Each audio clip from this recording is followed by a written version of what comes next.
Good evening, everyone. I have 6:30, and today is Tuesday, June 7th. I'd like to welcome everyone to the City of Columbus Common Council Special Committee of the Whole. And with that, if our City Clerk, Pat Gable, could take roll call. Albright. Present. Arnold. Present. Gray. Present. Motive. Present. Reed. Here. Rolke. Present. Steiner. Here. All present. Thank you. And this meeting was, of course, properly noticed. Next up on the agenda is to approve the agenda. So if there are no alterations or comments, I'll take a motion to approve the agenda. Alder Motive will make a motion to approve the agenda. Alder Rolke will second. I have a motion from Alder Motive and a second from Alder Rolke. All those in favor? Aye. Any against? The agenda is approved. Item number 4 is to discuss the nepotism policy and any potential changes. Kyle, would you like to? Yes. Before you have a memo that describes sort of the circumstances around the nepotism policy as it relates to the personnel manual. If you follow the manual as written, it doesn't allow anyone to work underneath the authority or supervision of a direct relative. Since 2013, we've been doing this a little bit differently. There was a resolution in 2013 that created an exception for seasonal employees, in particular at the Aquatic Center. And they had some contingencies that they had to be either co-supervised, and they also had to be the best candidate for the job. So as we looked into the personnel manual, well, actually, I do know the reason now. I can share that. The original resolution was good for 10 days. And my understanding now is that the reason it was good for 10 days was because the council at the time was comfortable with the specific circumstances. And so they had it for a short time period to allow that to happen. But then they wanted, I think, future actions to kind of come under the same scrutiny to make sure the circumstances still made sense versus having just a broad application of that policy exemption. I don't have any serious concerns with it, but there was an email from Kyle Gulya, the labor attorney. The no-risk option is to just leave the policy as is, and he also suggested language in the event that you want to continue, or language that he back then suggested if you want to continue the practice of allowing that exemption. So really, I think this is sort of a policy decision for the council. We do have a draft resolution.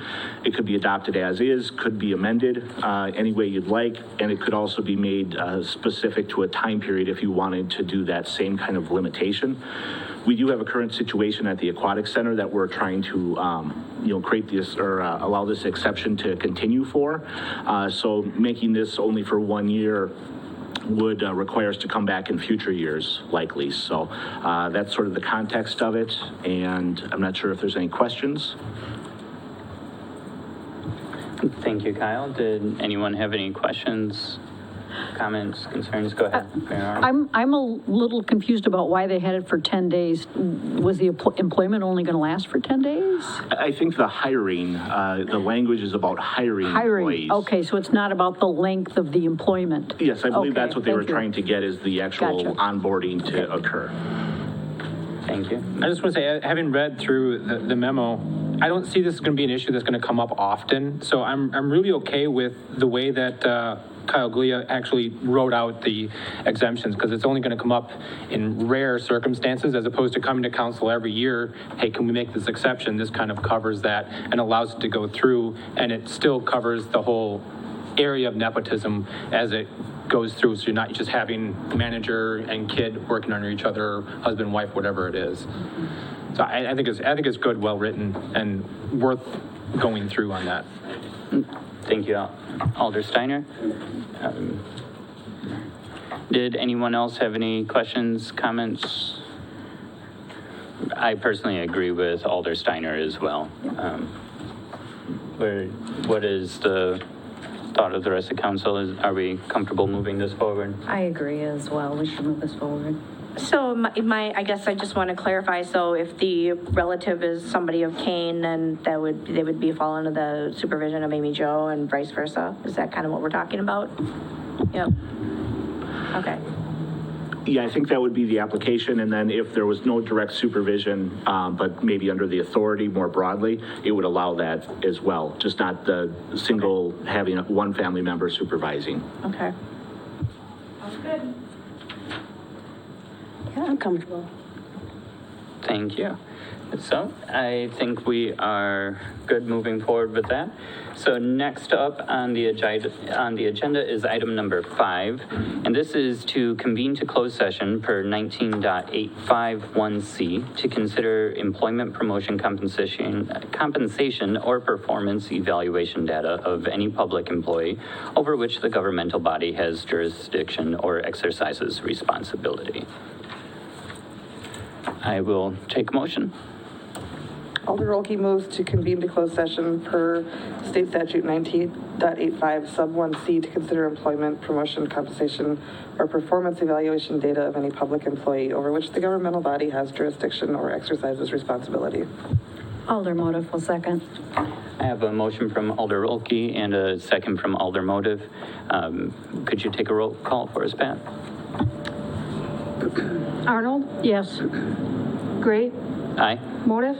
Aye. Reed? Aye. Rolke? Aye. Steiner? Aye. Albright? Aye. Motion carries. Thank you. We will now be convening to closed session. We will be coming back for our regular council meeting and our regular committee of the whole after that. Thank you.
Good evening, everyone. It is Tuesday, June 7th, 2022. I'd like to welcome you to tonight's Columbus, Wisconsin City Council meeting, and our city clerk, Pat Gable, will now take the roll. Albright. Here. Arnold. Here. Gray. Present. Motive. Present. Reed. Here. Rolke. Present. Steiner. Here. All present. Great, and if you are able, please stand for the Pledge of Allegiance.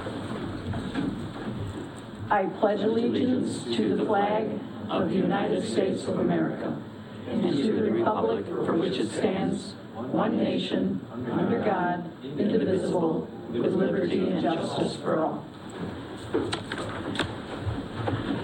Tonight's meeting has been noticed in accordance with state statutes and local ordinances, and I am now looking for a motion to approve tonight's agenda. Alder Gray moves to approve the agenda. Alder Steiner will second. So it has been moved and seconded to approve tonight's agenda. Is there any discussion? All those in favor, please signify by saying aye. Aye. Any opposed? Okay. Correspondence and communications. Joe Hammer, you signed up to speak at the COW, I believe. Is that correct? Okay, so no one else has signed up to speak tonight. So we are going to move on to the consent agenda, and I'm looking for a motion to approve tonight's consent agenda. Alder Rolke moves to approve tonight's consent agenda. Alder Motive will second. So it has been moved and seconded to approve tonight's consent agenda. Is there any discussion?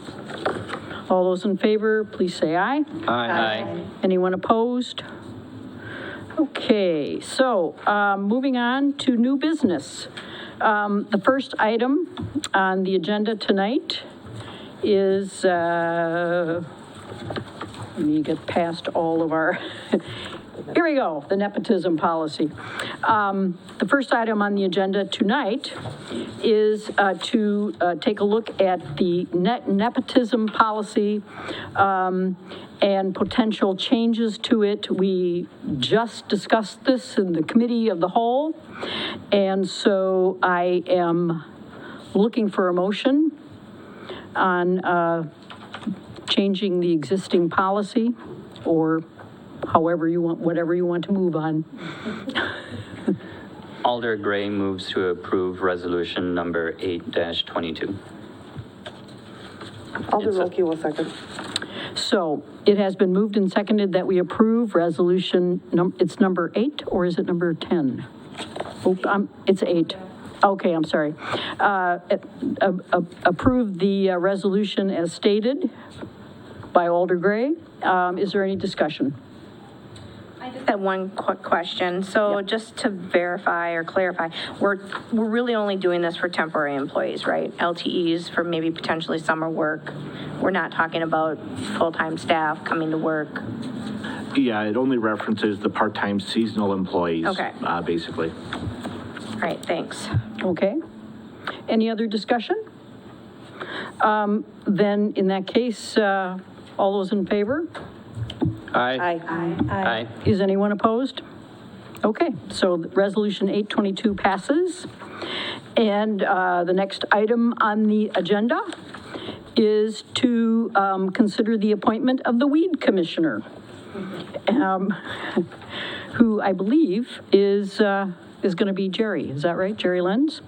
So this is, as required by ordinance, the city council must appoint a weed commissioner with duties and authorities related as described in chapter 106 of our ordinances.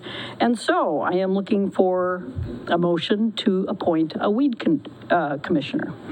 Reed moves to appoint Jerry Lenz as the weed commissioner. Alder Motive will second. Okay, it has been moved and seconded that we appoint Jerry Lenz as our weed commissioner. Is there any discussion? Okay, all those in favor, please say aye. Aye. Anyone opposed? Congratulations, Jerry. The next item on the agenda tonight, number 3, is to consider a conditional use permit application for an Airbnb located at 428 Birdsey Street. This would allow the owner to rent out her rooms in her home for short-term rentals. And as we heard, when this was discussed at our meeting 2 weeks ago, many of the rentals are for traveling nurses. And so I am looking for a motion to consider this conditional use permit for the Airbnb at 428 South Birdsey Street. Alder Albright can make a motion to approve the conditional use permit, including the 512 Plan Commission's recommendations for the approval based on the permit. Riedel seconds. So it has been moved and seconded that we go ahead and approve this permit application for the Airbnb. Is there any discussion? All those in favor, please say aye. Aye. Okay, anyone opposed? So that passes, and congratulations to the owners. Item number 4 is to consider authorization of vehicle transfer and payment. This is from the police department to the wastewater treatment facility. And the police department has a squad car. They're going to rotate out of their fleet, and the wastewater department is interested in it. So I am looking for a motion to approve the transfer of this vehicle from the police department to the wastewater treatment facility. Alder Steiner will move to approve the transfer of the vehicle from police department to wastewater treatment facility. Alder Moda will second. Is there any discussion? I think Can we just clarify the Yes. price that we are transferring it at? Okay. Let's see. It's rough estimate of $3,200 if the vehicle was auctioned. Let's see, the range of values was 4,000 to 8,000. Am I? Oh, I'm sorry. Yep, it's on the back. Okay. Is that clarified? Well, on here it says $47.58 is the recommended price. Council can do it at whatever price they determine, but I think we should determine a price when we make a motion, is all I'm saying. $47.58 is the recommended price on this. I think, given the condition of the vehicle, $3,200 is reasonable. And I don't disagree, I'm just saying we should put a price on it. Adam? I'll make a motion to amend the previous motion to transfer the vehicle from the police department to wastewater treatment facility at the cost of $3,200. Motive will second the amended motion. Okay, so it has been moved and seconded that we amend the motion to indicate the value of $3,200 in the transfer. Is there any further discussion? Okay. We will do a roll call then on this item. Gray, Aye. Moda, Aye. Reed, Aye. Rolke, Aye. Steiner, Aye. Albright. Aye. Motion carries. Okay, thank you so much. Item number 5 on the agenda tonight is to consider the interim planning and zoning assistance. And I think, Kyle, you were going to talk about this. Yeah, I'll just briefly touch on this. This is the formal agreement between Vandewaal and the city that would cover all the services that they would agree to provide, basically on request. So we would not be receiving any kind of standing bills or anything like that until we decided to engage them for a site plan review or something else. They also included in there at Attorney Johnson's recommendation that any future task orders that are outside the scope in this contract would have to be approved by the city council. So that's another layer of kind of limitation of what we can do. But again, this is going to be basically on demand for staff as we need more technical assistance. Thank you, Kyle. Does anybody have any questions? Reed, just had a quick question. I'm trying to recall the hourly rate and the name of the likely staff that will be appointed to us. Sonia Crucell. And I believe she was in the $135 to $140 range. But on tasks where we wouldn't need someone at her level, we can, if there was other tasks that were less skilled, we would pay for a lower rate based on which staff we use. Thank you. Okay, any other questions for Kyle before we go to a motion? In that case, I'm looking for a motion to consider the interim planning and zoning assistance contract.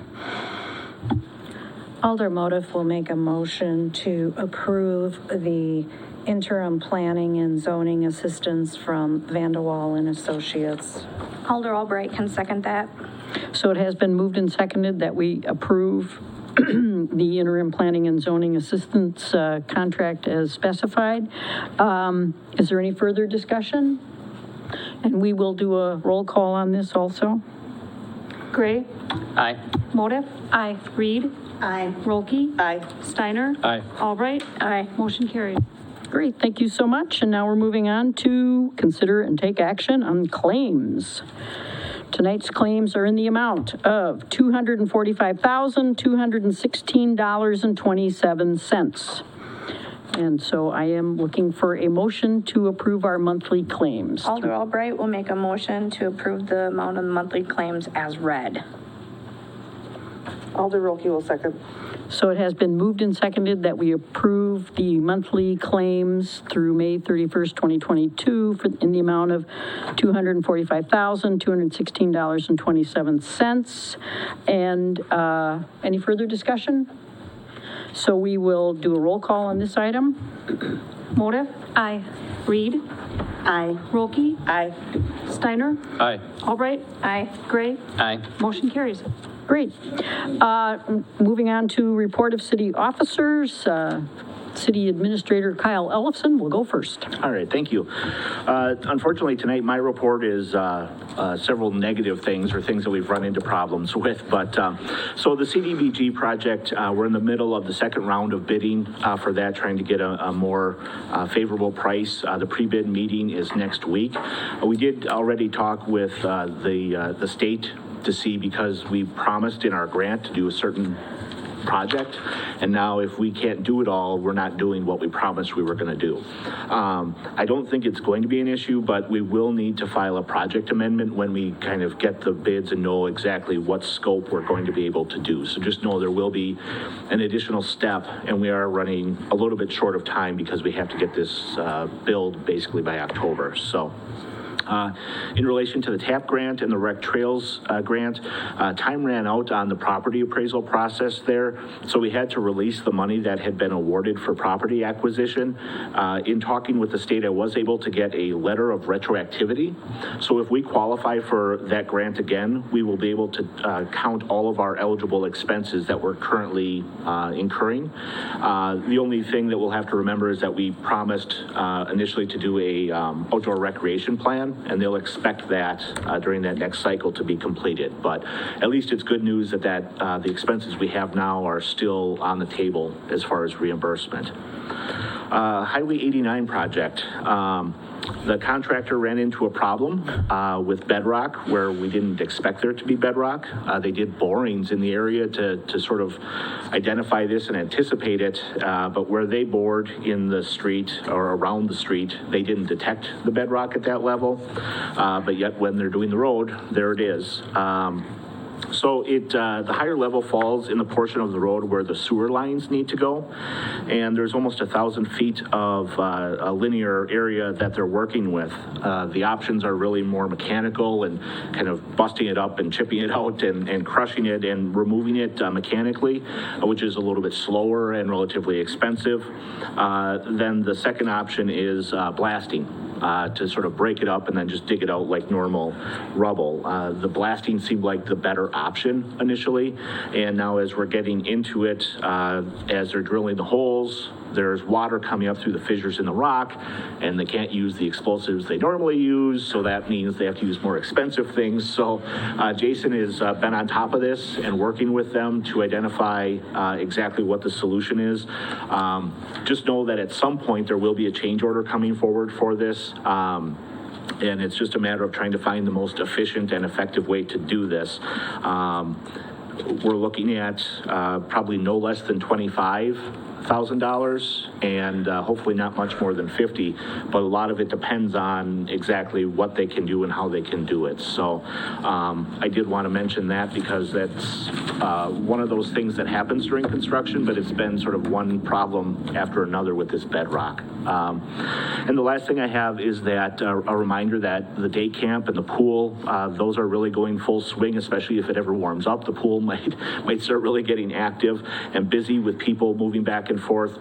With these construction detours that we're having, we're seeing a lot of cars coming through the park. And with that, we're seeing a lot of speeding through the park and the surrounding areas, which is kind of dangerous with all the people and kids in that area. So just reminding people to pay attention to the speed limits. And Amy, Joe, and Jerry are looking at some options that might help remind people, maybe in the park, some speed bumps or something like that. But really, it's for everybody's safety to keep it in that area to a reasonable speed for the relative safety of the kids and staff and just everyone. So I just wanted to mention that. And that's all I have. I actually wrote here, happy news is the pool is open. But drive slowly. It's 5 miles an hour now through the park. And Amy Jo also wanted to remind people that you should enter on Park Avenue by the pavilion and drive around and, you know, sort of a winding road to get to the pool because of all the construction. That's the easiest way to get there, right? Okay. Farmers Market is going to be occurring every Wednesday until fall, unless it snows, which I think was appropriate when we first opened up, right downtown. Every week I read the list of vendors, and there just is an amazing variety. So please stop down and patronize all of our vendors. It goes from 3 until 6:30, and that'll be tomorrow. Last weekend was busy for shoppers and business owners in Columbus. The Chamber and the city helped some celebrations for an established business and a new business. ColorX Salon, which is on Park Avenue and is a hair and beauty salon, celebrated their 5th year in business in Columbus, and we did a ribbon cutting and they had a little ceremony. And then Society Boutique, which opened their doors downtown on James Street with a grand opening last Friday night, had a ribbon cutting ceremony Saturday morning with the Chamber of Commerce and some of the city elected officials, and they have all kinds of cool stuff in there. So it's always nice to have another place to shop in Columbus, and it's really good to see businesses moving here and thriving. And so I'm encouraging anybody to just stop by and say hi. Saturday morning, I read a proclamation declaring June as Pride Month, and we raised the Pride Progress flag on the boulevard, and I want to thank everybody who stopped by to help us celebrate that event. And last Tuesday night, council members and Administrator Ellefson and I went to tour the city departments, including Water and Light, the wastewater treatment facility, Department of Public Works, the fire department, and the police department, and they all took time to show us their facilities and give us the tour and explain what they did. I personally found wastewater treatment really interesting. I'd never been there before. So interesting that I told my husband he should talk to Katie about speaking at Rotary, which she's going to do tomorrow. And so it was a great evening. We really learned a lot about the various city departments that keep everything running smoothly here for us in Columbus. We are also going to be touring the senior center, the recreation department, and the library as soon as we can get that scheduled for council members. So that's it for me. And now I'm looking for a motion to adjourn. Alder Gray moves to adjourn. Alder Steiner will second. So it has been moved and seconded that we adjourn this part of the meeting. Everybody in favor? Yeah. Aye. Anyone opposed? No. Okay. Thank you.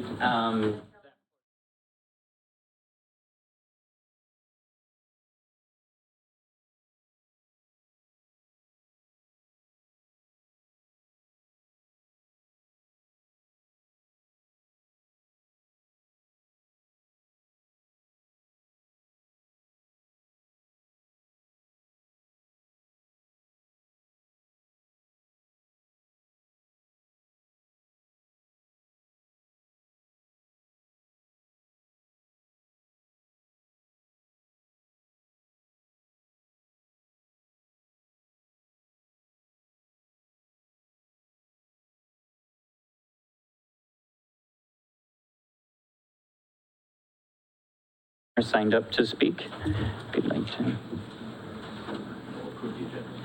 Oh, sorry, 1 second, I did not approve the agenda. So item number 3 is to approve the agenda. Alder Rolke will move to approve tonight's agenda. Thank you. Alder Steiner in second. I have a motion from Alder Rolke and a second from Alder Steiner. All in favor? Aye. Any against? All right, agenda is approved, and now we have Joe Hammer. Thank you. Okay, Joe Hammer, live at 162 East School Street in Columbus here. Here to speak as a resident, but also as a retired person of the Columbus Water and Light and City of Columbus. Columbus Water and Light has been around about 127 years. I actually have 1/3 of those years of service, which, you know, I feel very proud to have worked for Columbus Water and Light, and we've accomplished a lot over the years. Little clarification, last week Henry said there were 41 public power utilities. There are actually 81 public power utilities in Wisconsin. The Titus report, in reference to that, one of the things was the transparency or lack of transparency.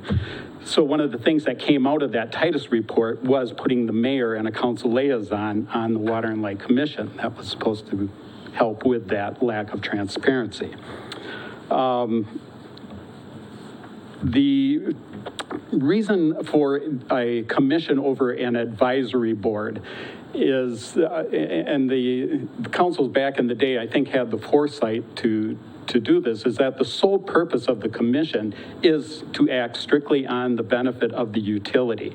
You appoint people, you have them on their commission for a period of time, because councils unfortunately change very often. And so you get some consistency in there, and you get the knowledge of the utility within those members. Our mayor's father was on the commission for 50 years. I had the privilege of being associated with him over several meetings and different conferences and that we had attended.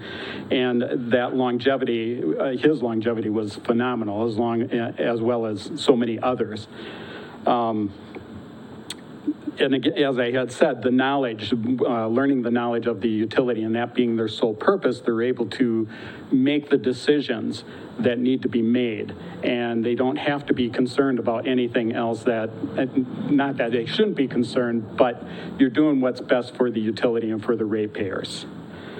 Another thing that came out of that report that was a recommendation by them was moving the DPW administrative assistant up to City Hall. That's a ridiculous recommendation, because that does not help the situation down at DPW. You need to have that assistant down there, so there is somebody in the office in case somebody from the city needs to get in contact with the DPW, and they're there around the workers and also around the director. So I think that you need to take that into consideration when you're going through all of this stuff. It was a ton of information that you received. I'm just hoping that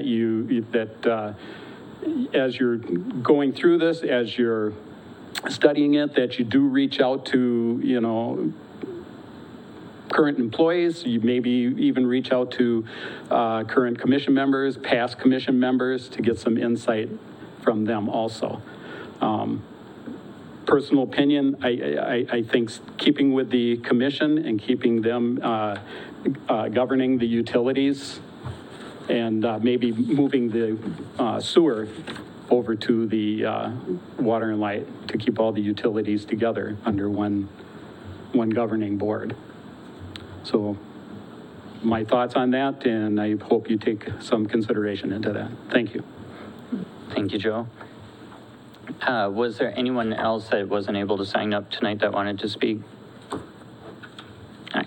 Seeing none, we will move on to item number 5, the commission and committee minutes. In your packets, you will find the minutes from the cable, the CDA, the CHLPC, the CWL, Plan Commission, Tourism, quite a few for each of them, so it's a bit thicker than normal. Were there any questions, comments, or concerns on any of those? All right, seeing none.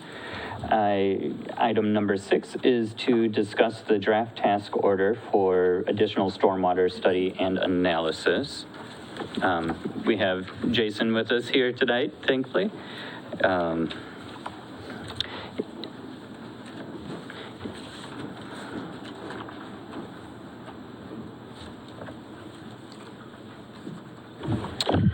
Thank you, Ian. Good evening, Council.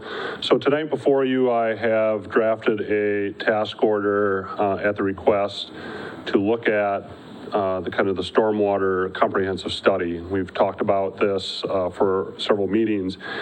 And when I left here last time, I think for me, the direction was relatively vague, but I've been involved through so many of these discussions, I sat down and I tried to figure out, well, how do we approach this? And logically come up with something that provides you with the answers and the resources that the city needs going forward to respond to some of the concerns that obviously residents had during the utility and outside of that utility period about kind of what's going on with the city.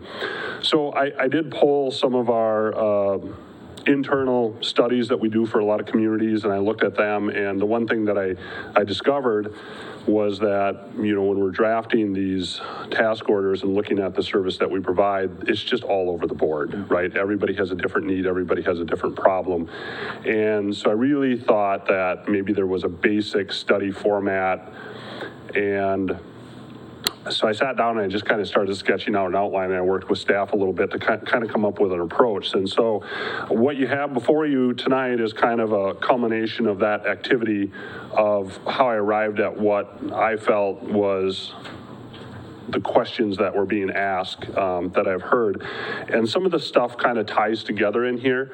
Like if you do one, I guess, phase or one piece of this, it really kind of complements another phase. But there are a few pieces in here that are kind of bolt on. And so this was intended in my mind to give you that tool kit of information, but if there's pieces of this due to cost or effort that you would rather defer to a later date or say, let's get the study and maybe look at something later, I think there's a way to do that.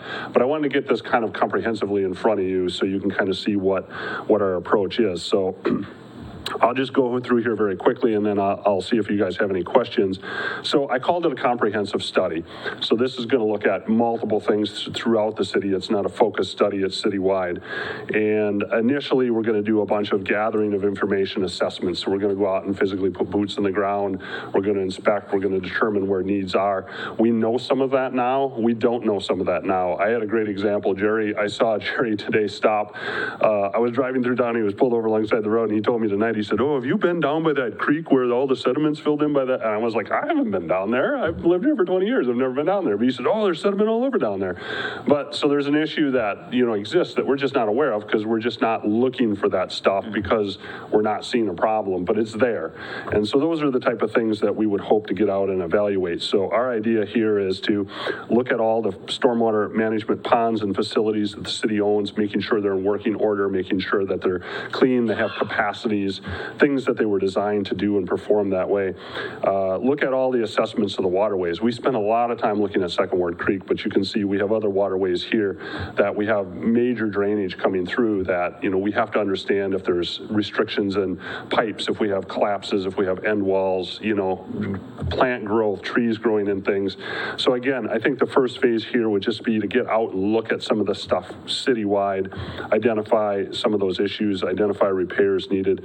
I said we'd look at past studies. I think somebody had mentioned in an email that we have some past studies. There's probably stuff in those studies that's no longer relevant. There's stuff that's been completed, but there's probably stuff in those studies that we really need to go back and look at and say, is this still valid? And not lose sight of the fact that, you know, there's value in those studies that I want to kind of capture and roll into this comprehensive look. And then I looked at our proposed needs. So I think once we have a clearer picture, we can kind of start developing what those new proposed projects are, the repairs, the capital plans. And then as we do that, the next step that I had proposed is that we would set up some stormwater models. So what kind of impacts do those things have? So if we develop a proposed need that we need flood storage in the Second Ward Creek, for example, how much do we really need? So let's model a 4 acre-foot storage facility to see, does that have an impact? Do we need a 12 acre-foot? You know, how big a footprint is this? Where would it go? So start looking at some of those high-level things to really develop those projects. And understand that once we develop those projects that they will have an impact. So if we do them, we know that this will have an impact because we can prove that the way we've developed the models. Then completing the needs assessment. Again, that's really just kind of going through and looking at these different solutions, maybe from a high level, kind of a conceptual design, if you will, to look at those things. And then assign priorities. That was kind of the key here. We've always talked about priorities, but how do we do that? So part of our study would be to create a ranking criteria. And I didn't bring it with me tonight, but I've already started thinking about how we would do that. Impact to structures, impact to roadways. Does it flood roadways? You know, does it flood recreational facilities? I had probably a list of 10 categories where I said, you know, if there's all these things that impact us due to floodwaters and stormwater, and we assign points to them, we can start looking at projects and say, how many points does, you know, the worst project have? And then that becomes a priority because it affects all of these categories, right? So my thought here is let's get a ranking system set. Let's kind of figure out what the categories are, what's important to you, the council, what's important to the residents, and then let's create that as our system for identifying what's the priority. So going forward, you'll have a report where it will tell you this is priority number 1 because it checks all these boxes. And, you know, it's pretty undisputable at that point, I think, if we can do it very objectively, because what we don't want to do as an engineer and as a report like this, I don't want to bring something to you that's very subjective where it can be argumentative, right? Well, you know, that project's not as important as this project because it floods this or it doesn't flood that. Then the other thing that we had in here was looking at the funding options. We've talked about special assessments, but how would those be applied? What would those mean? What would be the average cost to the taxpayer if you were a homeowner or a property owner and we would put in a facility or a project, you know, that, and it impacts, for example, 20 properties, would the average assessment be $5,000 per property? So people can understand, like, yeah, you may only be assessed once every 20 years for a project, but it might be a large assessment versus, you know, again, and we've talked about the stormwater utility where that's a much smaller assessment across everybody for a perpetual period of time, but it may never add up to what a large assessment is. So again, trying to look at those options so people can understand, you know, the pros and cons of those options. So we listed a bunch of them here. So the bonding impacts to the debt service, you know, so if we develop all these priority projects and we know they're going to cost $5 million, well, what does that mean to your borrowing capacity? Because not only do you have the need to borrow for those projects if you're going to use debt service, you also have the need for streets, you have the need for buildings, you have the need for equipment, and so you have to retain some capacity there, so you can't push your chips all in. So understanding what kind of dollar amounts we're talking about as far as debt capacity. So we thought we would obviously look at a bunch of these different funding options to kind of give you the pros and cons. Now, we're not going to have exact dollars and we're not going to do full analysis on all of this because we don't have all the pieces of the equations, but we can really tell you what the stormwater piece would look like. I added in, I thought of this later on, kind of an afterthought, but I added in an ordinance review and update. I think the ordinance for stormwater and erosion control in the city is a little out of date. There's a lot of things that have changed. Rainfall rates and tables have changed. Technologies have changed. Some of the things we deal with right now is, for example, when we have a development come in, if it's under an acre, they don't have to do stormwater control and retention. And I think we should really look at that. And the rate at which we make properties withhold water in our current ordinance is a 25-year storm event they have to retain on site. Madison's got a 200-year storm event. Now, I'm not advocating we do that, but they've been very progressive with trying to allow new development to retain much larger quantities of water to prevent that water from releasing and flooding and contributing to all these needs. So I think it would be a great thing to kind of go back and say, we know there's some holes in the ordinance. It would be good to make some recommendations to patch those up. And at least going forward, if there's development, I would highly recommend looking at changing the ordinance to hopefully make sure that if you kind of set a bar going forward, you know that everything being developed going forward is being done on a good basis or a proper way. So I threw that in there, so there's some time in there to review the ordinance and make some recommendations. And then I threw in some meeting times. So obviously we'd have a kickoff meeting with staff. I proposed that we'd have monthly meetings. I envisioned this going for several months to get all the information pulled together. I'd certainly like to include some of the city staff. I even proposed a citizen group. If we'd have people that would be interested from the community to get a few of them appointed where we could have them part of that, I think that's a great learning experience to be part of that, to provide feedback and to understand how we develop this report. I think it lends some credibility to you. It lends some credibility to us and the staff as to what the real issues are and why we're doing this. So I thought that would be a great way to have a couple of meetings in there. I had one public informational meeting for gathering and kind of presentation of the information, to get it out there, to talk about it, to answer questions, and then certainly to come back to you and answer any questions. I wrap that in. So I talked a lot there. So there was one question I did want to hit that came to me just late, and I was able to look it up. The question was, how many stormwater studies or stormwater related projects has the city done in the past X amount of years? And I went back to kind of when I started. So the major flooding occurred in 2008. And the first study that I was involved in was 2010. So that was the main Second Ward Creek study. And that's before the FEMA redid the mapping and redid all the updated. We were ahead of them. We actually modeled that whole corridor. We still use that model today. So that was kind of the basis for that. So that was in 2010. We also did a project. This really wasn't a study, but we did a stormwater project related to that. We realized when we did that study that there was a couple low-hanging fruit items. One, we started cleaning some sediment out of the culvert end walls. We didn't do creek dredging by terms of what we're talking about today, but we did some permitting and some cleaning of some culverts in 2010. In 2011, we removed the small bridge by the football field. There was a kind of a pedestrian vehicle bridge there that we deemed was holding back or damming up water into the golf course. So that was kind of related to stormwater, not really a study, but that was in 2011 as a result of the study. And then in 2016, we looked a little closer at the pipe in Fireman's Park. So that's that 48-inch culvert metal pipe. Nobody knew where it was, so we ended up excavating it, surveying it in, and then we put together a plan design and a cost estimate of what it would take to remove that pipe in the event that it collapses or it fails. And so that was kind of the basis for the most recent update we had in 2021. So 5 years later, we kind of dusted off that 2016 study and updated the numbers and re-looked at some of the options there and impacts that the dredging and everything would have. As a result, I think the study last year, we knew there was a bunch of improvements that had happened over time throughout that corridor, so we wanted to update the model and make sure that everything was still relevant.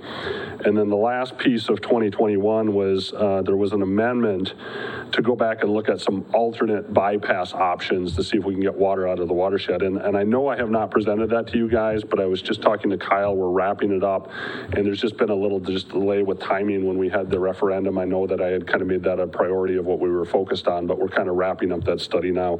So really, if you go back and look, there was one original in 2010, one in 2016, and then the work that we had last year in 2021 was what we've done stormwater wide. And all of that's been focused in Second Ward Creek. None of that's been looking community wide. Thank you so much, Jason. And I think this is excellent. I think it's very comprehensive, and I think it's what our city has needed for a long time. I'm very excited to have a more holistic view of our stormwater and ways that we can move forward, hopefully in the near future of tackling it. Alder Motive. I have a question. First, I want to say thank you. I do agree, this is exactly what we need. And I know that I've said before this council that it needed to be a comprehensive, full study that covers everything and making sure that we put no resident in jeopardy to the best of our ability. This definitely does that. My question is for Kyle. With the aggressive timeline we have here of a completion in October, that puts it into this fiscal year. I know that we did not budget for this and that it'll eat up most of our contingency. With that said, and the bedrock issue you just talked about, can we afford to do this fiscal year? I think we can. There's about $39,000 left in the contingency fund right now. The bedrock issue is going to be, in two ways that won't really impact us this year. Number one, it's wastewater, and they have their own funding stream based on rates. Number two, we'll be borrowing. Most likely for that. So we'll be able to borrow a little bit more knowing that there's some contingency exceedances there. We know that we've been running without one police officer for a while, so there'll be some savings there. And I think between different areas, running without planning and development director right now, there's some savings. So I think we can piece it together. It's just a matter of finding those specific pots of money, but there are a lot of them out there because we've had some vacancies. So I'm sure if we wanted to afford this or needed to afford this, that we could cover it.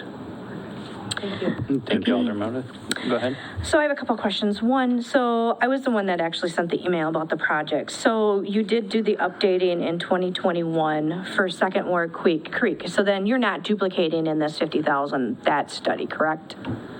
No, that's where we're going to go back and pull that information from previous studies. I'm going to roll it into this so it's all in one place. Yeah. But we're not really going to reanalyze any of that. So we've done that and we've updated, and that's current. So how long do you anticipate this to be good for? So if we do this now, how long down, because we obviously can't do everything at one time, right? So when are we going to have to look at this again?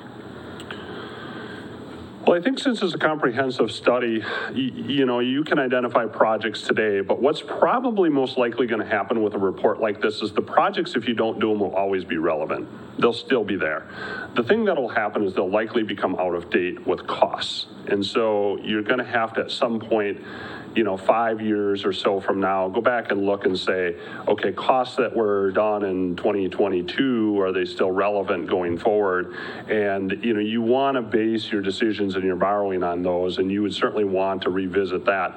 But outside of costs, everything else that you do here would be good probably for a longer period of time. Ordinances are another thing that can change over time, like if new standards come into play or if things change, you would maybe update, but that would probably be more of a spot amendment in my mind than kind of a more comprehensive look like we were going to do. So I think this could be a roadmap for many councils forward, in my mind, if they choose to acknowledge the report and follow it. Okay, so my last comment is, I think this is great. I don't want to put the $52,000 to it if we're going to have a study and not do anything about it. And it didn't sound to me like we were going to commit to putting money into stormwater next year. So my caveat is going to be, I'm all for this, but if we're not going to do something about it, I don't want us to spend the $50,000 something to have the study done if we're not going to do anything with it. Thank you, Alder Albright. And I understand your sentiment, and you may be referring to my comment that I didn't want to commit a specific dollar amount to stormwater until we knew what we needed to do. I think it's backwards and just committing silly money to something that may create more problems and putting the cart before the horse. This is getting things in line so we know how much money we need to commit to stormwater. That's the entire purpose of this study, so that future councils can commit to helping and creating. Something about it. It was bugging me. Yeah. Go ahead. And as far as the schedule, I had estimated we could have this done by October 1st. The reason why I specifically chose that was, my hope was that you guys would be kind of getting to the point where you would be talking about those budgets next year and starting to get close to working into some final numbers. My hope would be that we could roll this out. If funding this year is an issue, and, you know, maybe, and again, this is entirely up to you, I'm fine with postponing this and doing this work into 2023. It's just, I kind of chose this date specifically to target that answer. So if I'm wrong, I'm more than happy to adjust this task order to accommodate either way, if this is fine, or if you would rather, you know, take a look at the funding and more focus on next year as an opportunity, you know, after this budget cycle. But I just want to kind of let you know why I had that date in there, and it was a little bit forward-thinking to that. Giving you guys an answer. I appreciate that, and I think that it is perfect timing with the budget, and as long as the assurances are there from Kyle that we have pots to pull the money from, it makes sense in helping us plan for our budget in 2023. So I would encourage this to happen. Thank you, Alder Mulder. Yeah. Mayor Arnold? Well, I too think you did a great job, Jason. Thank you very much. It really kind of gives us a framework. And I just, you know, I underlined and made little notes here, but what I really liked here was your suggestion of getting a citizen group, because I think if we're going to move forward in the city, we really have to have people other than council members and administrators and the city, which I think sometimes some people see as imposing their will on them. But if we have citizens who say, yeah, this is a real problem and it's really affecting us, and if we can get them involved, I think we'll be more successful in moving forward. So thank you very much for what you've done. Yeah, and I would say we learned a lot from the stormwater utility referendum meetings where we had listening sessions, and I think that was a lot of value to us as staff and me as the engineer to help guide us to what the real issues were and what the real concerns were, and that's why I thought that would be very helpful in this project as well, to if we could roll that same type of engagement, if you will, into that. So hopefully there would be people interested in being part of this study in this process. Thank you. Go ahead, Alder Reed. Thank you, Jason. This, yeah, as everyone has said, looks great. Initially, I was balking a bit seeing the grand total, but this is important. I love how comprehensive this is. I had really just been picturing the stormwater modeling part, and then seeing all the pieces that'll need to go in it. I think this will be so useful for quite a few years in the city's planning. Thank you. Thank you, Alder Reed. I agree completely. There's a couple things that when I envisioned this, I didn't think of, like the ordinance updates. And I think having this be long-term, a study that we can reference to, something of that nature could be very crucial. Because if we update our ordinance so new developments aren't worsening the problems, then our models stay more relevant longer. So and that's not something that I ever thought of. So I'm really happy to see that in here. And like Mayor Arnold said, adding in some more citizens on a group, I'm really happy to see that too. I was really hoping for a good comprehensive modeling and like priorities, and this is a lot more than that, and I'm very happy. Yeah, me too. So any other questions, comments, concerns? Is everybody okay moving this forward? Absolutely. Awesome. Thank you so much, Jason. We appreciate it. Thank you. So next up is item number 7, and that is to discuss changing the council meeting for the date of the National Night Out. And that is, let's see, it is August 2nd is the National Night Out. Typically, we would move the council to the day before, Monday the 1st. Is that something that would function well for everyone? Yes. Or, Can you just give me a second? Because you said August 1st? Monday night. Yeah, that's fine, because we don't have, I gotta go to work to Madison the next week. I have an appointment later in the day, but, and I can't move it. It was really hard to get it. But I think it'll work out. So, fingers crossed. Perfect, so everybody is okay with moving that for National Night Out? Good, then next up is item number 8, to discuss the changing of parking zoning for the farmers market. So they requested to have a temporary handicap spot. And so there's a few things that we've talked about. What I think makes the most sense and what I spoke to with representatives from the chamber is putting a temporary spot between the 2 aprons on Mill Street. So that's not currently a legal parking spot anyway, because it's too close to parking aprons. Where? Right here. The 2 parking aprons. It's only one area with 2 parking aprons.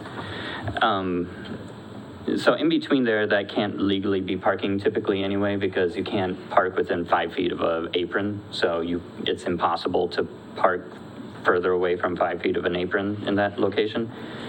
So personally, I think allowing them to put up a sign, a temporary sign, it wouldn't be legally binding. Like, it wouldn't be a city handicap spot. It would just be a courtesy spot during the farmers market, just letting them put a sign there and taking it back down. It's not taking away from parking anywhere, because it's not a real parking spot typically during the day anyway. It would actually be probably alleviating some of the parking issues on Mill Street that we've had some complaints about. Any other thoughts? I just want to say I agree. I think it'll be good for the farmers market to allow people with, different abilities to be able to attend it easier. I mean, they can get around in different areas, but it takes a process because it's on a hill and it's not a lot of parking. I just want to make a comment that it says here the chamber president is Paula Steiner. She is no longer chamber president. Just to clarify that on the agenda. So. Thank you. I did mean to clarify that as well. Thank you for that. Mayor Arnold? And you're talking about a courtesy sign that would say, can you give me an example of what the wording would be? Something like? I mean, we could come up with the wording. We could allow them to create their own courtesy sign, because I could envision it being solely for honestly, I feel horrible. I don't know what the PC word is for differently abled people, or it could be for whatever they wanted. It could be for seniors. It could be for expectant mothers. It could be Right. more encompassing. Right, that's what I was thinking too. Yeah. I think since it wouldn't be a legally binding legal spot, I would personally just rather leave it up to them of what they wanted. Just a handicap sign that they could put up and take down during the market would probably be the easiest way to go about it. I think actually what I was thinking, it might even be, instead of just having it be the handicapped, if it were up to, like, apply to, a mom with a stroller, or which you see in some parking lots. I would look at it as keeping it as simple as possible, because it's only there for 3 hours. So, I mean, moms with strollers are going to be an issue, but I believe there is a gentleman there that is a vendor that also has handicap issues, and he wants to be able to attend the whole thing easier. And those with certain vehicle restrictions that they have to get out of the vehicle with wheelchairs and whatnot are have a little bit harder time than just moms with strollers. I mean, it's always an issue. I mean, I have kids too, so, but I think for those that have a trouble getting around completely, it would be a little bit nicer to have a spot that's designated for them to reach the farmers market, because it is such a difficult area to get to, and crossing roads and different things like that. Could I ask a question? Go ahead, Alder Moda. Is 1 enough? Do we need to designate 2, 3? I think we'd be running out of space if we did that. And I mean, again, I think things like that, I would rather leave up to them. I mean, that would be, those aprons, you can't typically park there either, but during this event, they're blocked off by vendors. If they really wanted a second one, none of these are real parking spots typically. So that's more of a, if they feel they only need one, then I would trust them that they need one, because they know better than I do, in my opinion of this nature.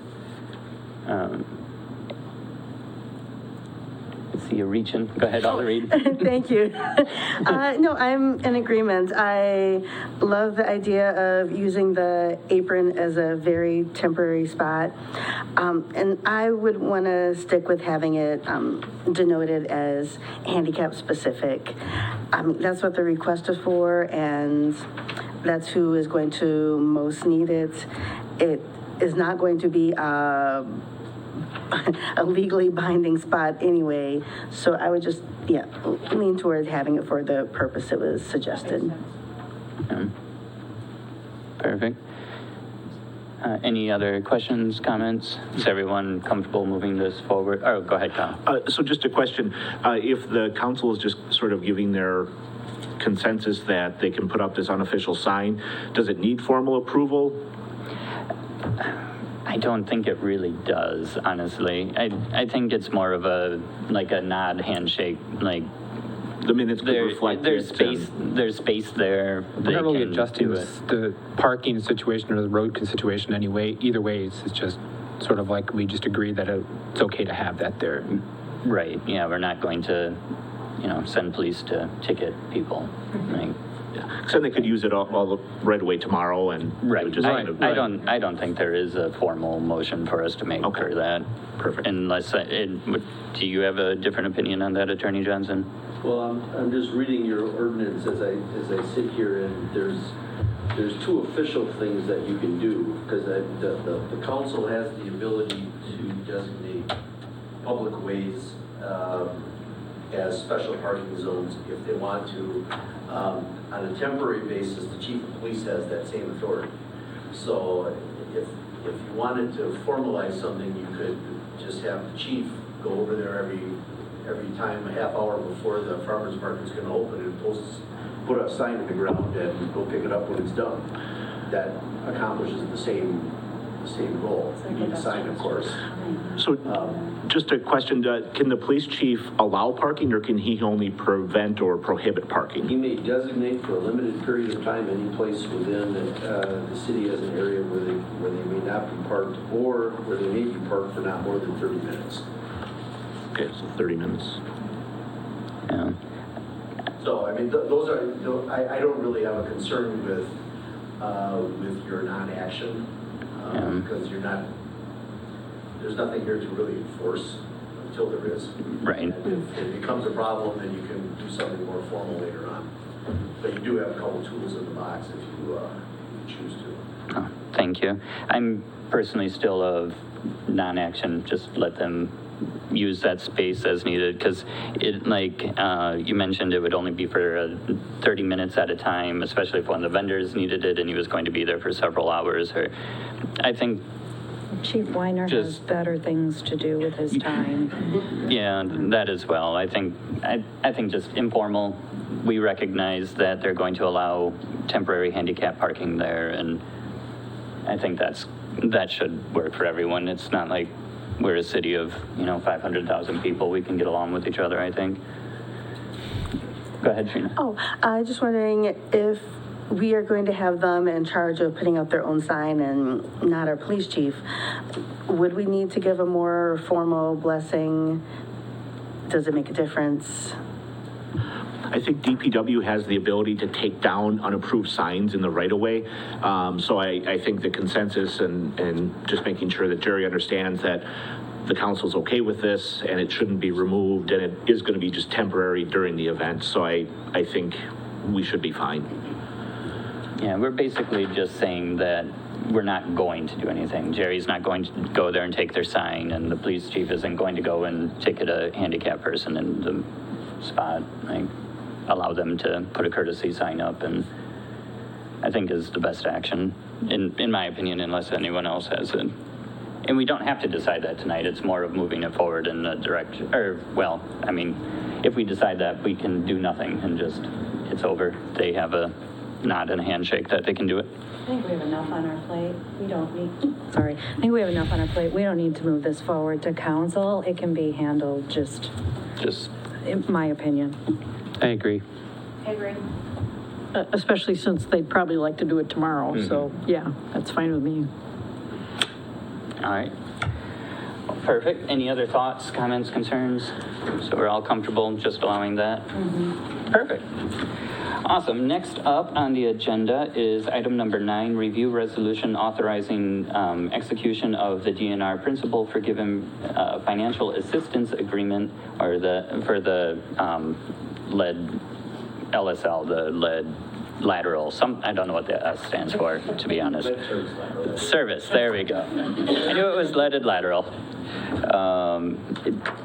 Did we have anyone that wanted to speak? Oh, you are there. You are being hidden by Attorney Johnson's head from my perspective. And on that note, He is an attorney, so it's large. Go ahead. So the resolution you see before you is the same as we have done in the past. We get a grant from the DNR. It's actually a principal forgiveness loan. And by the council, so it has gone to the Water and Light Commission and it's been approved with a recommendation to come to the City Council for approval. The only difference from this one from last year is the project number and the dollar amount. And for the last couple of years, we've replaced 40 laterals a year, and we're comfortable with that.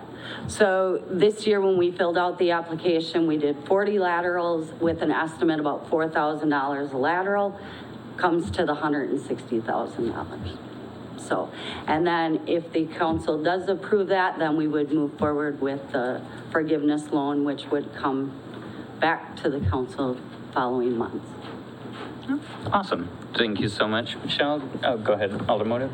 I think this is a wonderful program. I personally took part in it last year, and I encourage all of our residents to take part in it, and I also encourage this to go forward for approval.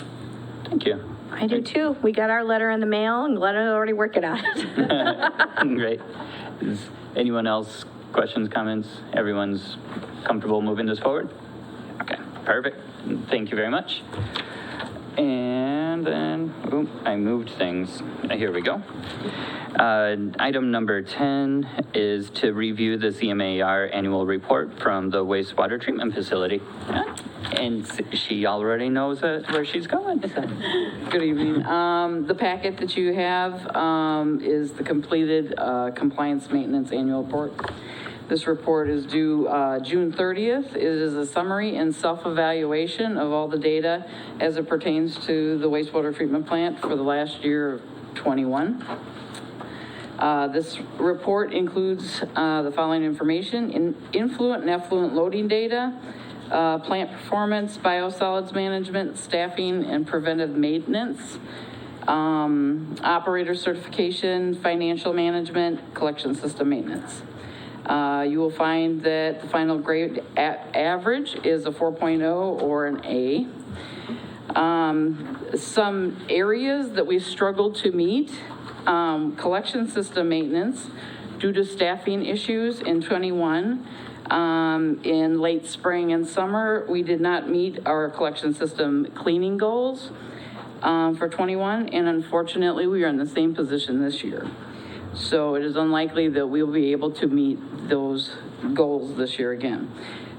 We are currently down one person of a 3-person crew.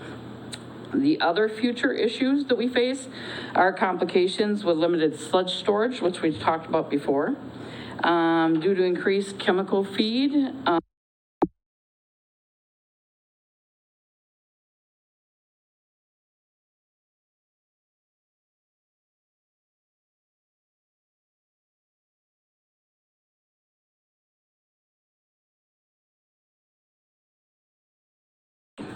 So the action requested of council to approve the compliance maintenance annual report.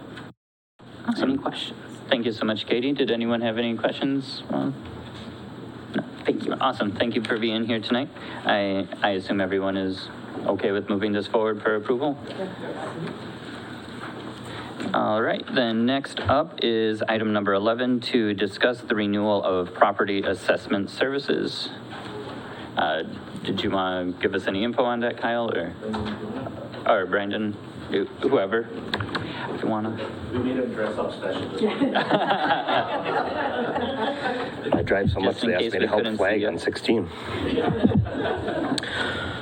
So yeah, and in the packet is the contract renewal, associated appraisal sent over to us. They've been doing the assessor services for the city since, I want to say off the top of my head, it was 2010. Prices were reflective of the current market for assessment. Pros of sticking with them are, they're familiar with the community. They've been doing it for us. They kind of understand where we've been. Whereas if we went with somebody else, might pay the same, maybe a little less, but they're not familiar with the community. They're going to be going straight off numbers. And so I would recommend approving the contract. Thank you very much. Did anyone have any questions or comments for Brandon?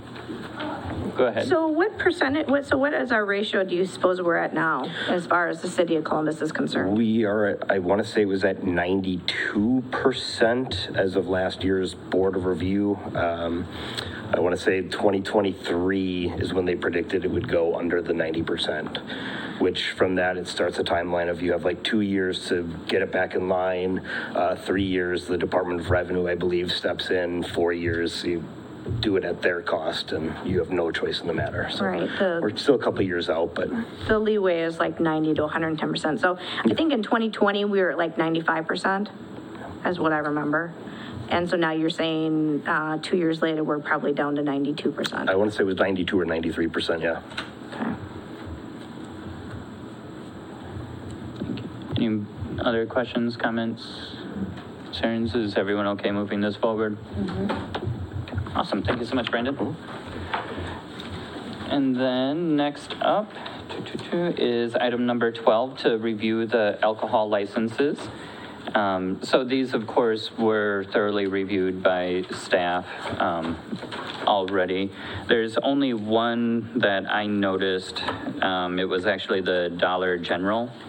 Had an outstanding balance of $507.50, I believe. Yep, there it is. For false alarms. The fire department calls them for that.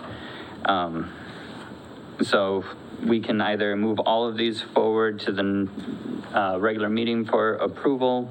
We could move them all forward and have that one kind of separated out if we want to act on that one separately from the rest. That would be my personal preference, would be to move them all forward, including this one, but have this one move forward separately so that if we have to act on it separately from the others, we can. Do we know how past due it is, and is there a reason or anything? It's enough that they've gotten a $7 late fee. Yeah, it's $507. So Okay. why would we want to move them forward if they owe us 500? Because, I mean, once this gets to council, we, say nay about them if they still haven't paid? You will have the option of, excuse me, the clerk's head is in my way.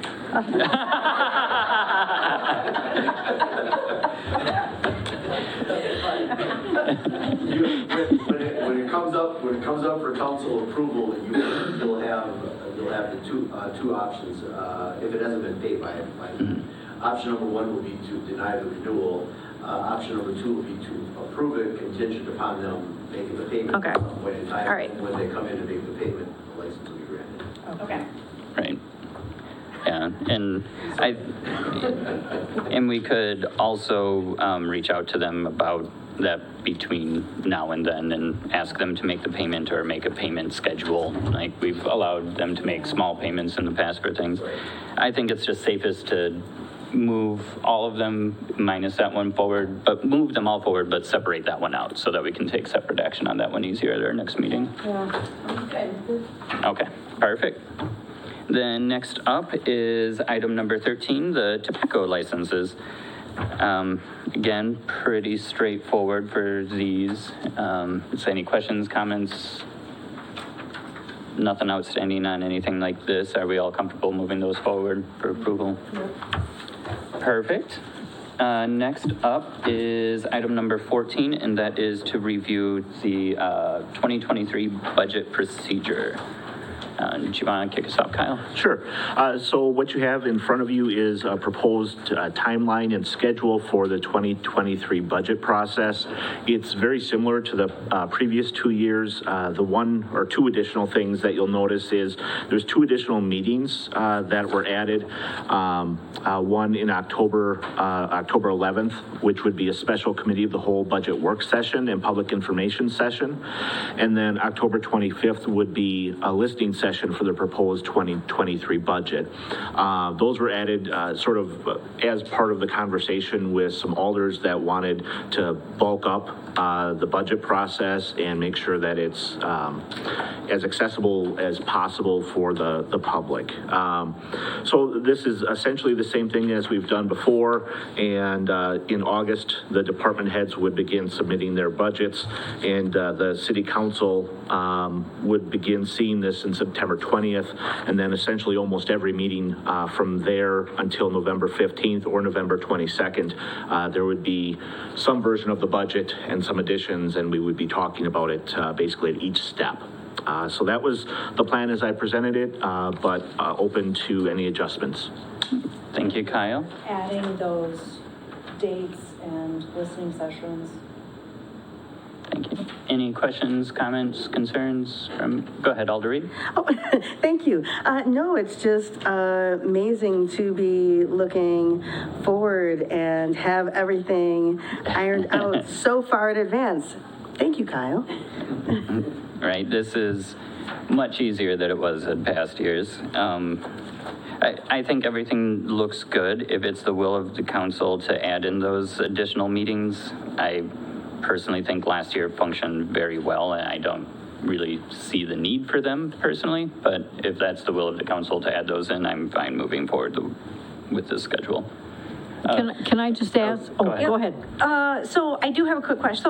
So Kyle, October 11th and October 25th. So we're talking about having a cow, kind of like what we did last week, where the community is involved and they can come and they can provide input, or we can ask questions. I mean, so what are you thinking as far as outlining this, as far as these open meetings? So on October 11th, if you're talking just the new sessions? Yeah. So October 11th, what I envision is sort of a public information session where the committee of the whole and any interested citizens get to hear a little bit more in depth about the budget and where it is and any changes that have been made, and essentially kind of dig into any of those details that might come up, whether it's a specific department or a specific type of expense, or shifting between departments. And it would essentially be mostly for the committee of the whole, but it would be a chance for the public to learn more and kind of observe the action of the committee of the whole. On October 25th, you're going to already have the final approved budget for publishing. So that will be locked in at that point, the published budget. So October 25th is the last opportunity, or not really the last, but a really good opportunity for the citizens to have an opportunity for the council to hear them. And in the event that the public has some strong feelings about different budget areas and changes they want to make, you would be hearing that, and you would have the opportunity then after the public budget hearing to make any of those changes that you would want. Having that several weeks in between would also give staff the opportunity to make those changes and potentially present alternate drafts if there are certain areas that the council feels should be tweaked. Okay. So that's what I envision. All right, I do have one more. I do have a request. So last year we had kind of a workshop with just us, where Sarah had like 400 questions, if I remember. We were teasing her about. Can we do that again so that we can because when we went through this last year, I felt like this was too easy. I'm like, what am I missing here? Why do I feel like it was just too easy? And I think now that I've been here a year, I could probably ask better questions. Is that something that we could add to the agenda? Isn't that what the 11th is? Yeah, that's what I would envision the 11th being. That's for both the council and the public. I don't know if we really need to add another one. And my only thing about, especially the November 15th one, is the public is allowed to come and make comments or do anything at all of these meetings. And since my time on council, that has happened exactly 0 times. I don't really understand why we're making a specific meeting to put it, like, it doesn't make any sense to me. It seems like we're pulling on our staff and things more than necessary, in my opinion. Like, all of these meetings are open. They can come to every single one of them. I don't know if we need a specific one to go over it all again after we just did it a week before. Like, that just So seems the reason extra. why we asked for this is because what we heard at the stormwater utilities is you guys can find a better way to budget. So I think we need to put this out there so people that know that they can come. I mean, I don't know how many people are really actually aware, you know, if what we're doing, or if we're even talking about the budget. So that's, at least as far as I recall, that's why we requested, is because what we heard at the stormwater utility By meetings. having more meetings, it also... Wait till you're called on, please. Was that all, Alder? Yeah. Okay. Go ahead, Alder Motive. By having more meetings, it also allows more people to attend on their schedule, since not everybody is available on one particular date. That is one of the lessons we learned with the stormwater referendum sessions, is that people would say, oh, I'm so glad you had another one because I wasn't available and I wanted to be a part of this. I would also like to point out that there are 8 other meetings, and they are all on the same day of the week and at the same time. So that's, I don't understand that. Go ahead, Mayor Arnold. No, oh, I'm sorry.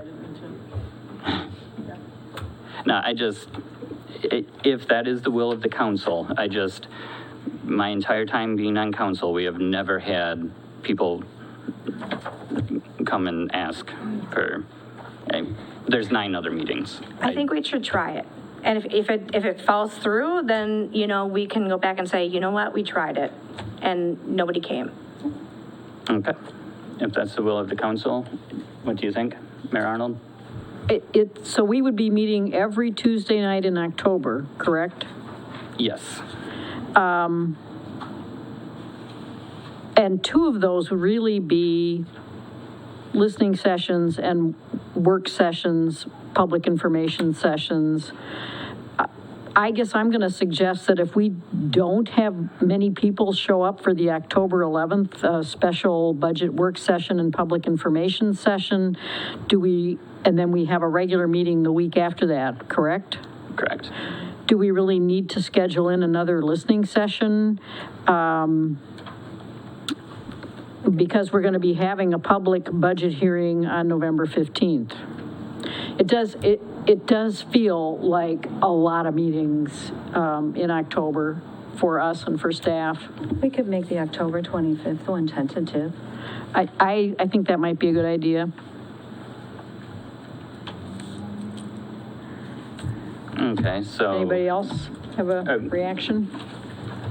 Go ahead, Ed. Being new here, obviously I didn't go through the last year budget session, but it does seem kind of redundant to have a meeting almost every week. I'm not opposed to having the listening session and having it be kind of, you know, not necessarily required because we're not making any actions on it, but as just a listening session. But to have a meeting every single week and everything is available in open meeting, it seems kind of unnecessary to have a constant flow of, you know, us being here every single week, doing the same thing over and over again. Thank you. Alder Steiner. Alder Reed. Thank you. I'm comfortable either way, leaving in or taking away October 25th. Again, I remember having, 2, sometimes 3 meetings a week in October, so one sounds very plausible. So. That is true. It used to be worse than every week, and they used to be real long meetings. Oh, goodness. But, okay, so what I'm hearing is move forward with the 9 meetings, add in the 10th on October 25th if we have a good turnout on October 11th and feel like it would be beneficial. That sounds good. And if we can make sure that we advertise this, Kyle, whether that be on Facebook or I don't know how we normally go about doing that. I mean, is this something that we could actually do a mailer for? Or would that be cost too much money? Yeah. I would suggest against a mailer because you're going to be, probably a few $1,000s with envelopes and things. But I think cable, multimedia, working with David, the commotion, there's lots of other ways that are free we can get it out. Okay. All right. I just don't want to have people say, well, I didn't know. All of our meetings are always publicly noticed. They're in the paper, they're everywhere. So these won't be any different. All right, everybody comfortable moving forward? 9 scheduled, possibly a 10th if needed. Okay, perfect, thank you. And let's see here. Oh, item number 15 is to review the discussion for the organizational study and potential next steps. Let's see, did you want to kick us off on just the basics, Kyle, or? Sure.